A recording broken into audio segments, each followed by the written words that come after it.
La CGM est une organisation qui vit. Elle est à l'image de l'évolution de notre pays, à l'image de la dynamique et également de toutes les manifestations que nous voyons dans tous les corps à l'intérieur représentatifs à l'intérieur de notre pays. La CGM se porte bien parce que la CGM a 70 ans.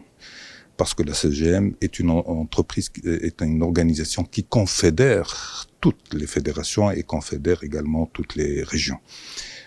Le débat est utile parce que nous sommes dans une période où il y a des fois des doutes, mais aussi des interrogations.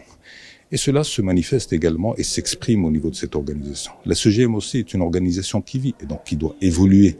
Et donc l'évolution est sujette aussi à des différences d'appréciation, mais également à des différences de positionnement. Et mon propos est clair. Je travaillerai avec les gens qui veulent travailler. J'ai été élu sur la base d'un programme.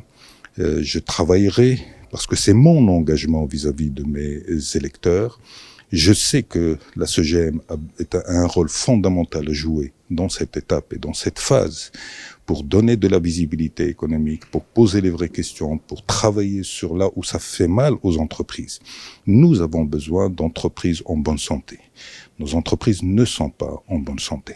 Comment la CGM voit le projet de loi 4 qui vient d'être adopté par la Chambre des représentants?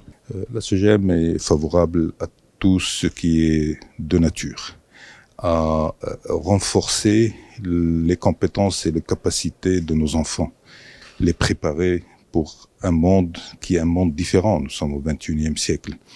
La question de la langue d'enseignement n'est pas forcément liée à l'identité. L'arabe reste l'arabe comme l'amazigh, qui est aussi une langue nationale. Et donc, l'ouverture sur les langues étrangères, ça a toujours constitué notre force.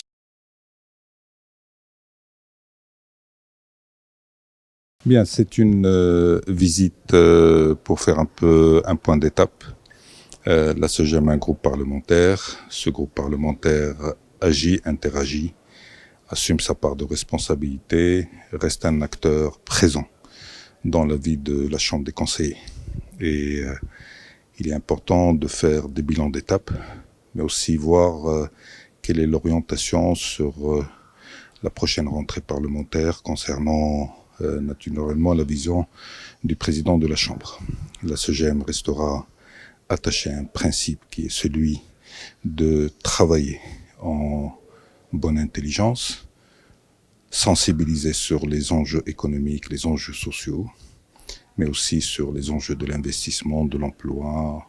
Notre discours reste toujours un discours qui est orienté vers la dynamique, vers le progrès, vers l'ouverture, des dispositions qui vont dans le sens du renforcement de la compétitivité de notre pays, du renforcement de la compétitivité de nos entreprises, dans le sens de la préservation des emplois et de la création de nouveaux emplois à travers l'investissement. Mais c'est aussi dans le sens d'un pacte social dans lequel le code du travail, le droit de grève et tout ce qui concerne l'environnement compétitif à travers les dispositifs légaux en matière de travail, qu'elle continue à évoluer et à progresser.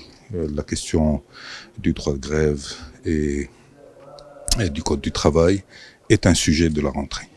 Et donc, comme il y a d'autres sujets de la rentrée qui sont liés aux problématiques liées au délai de paiement, aux problématiques liées également au sens que nous voulons donner à la dynamique économique et le renforcement de la compétitivité de notre économie, sont autant de sujets sur lesquels la CGM devra se préparer.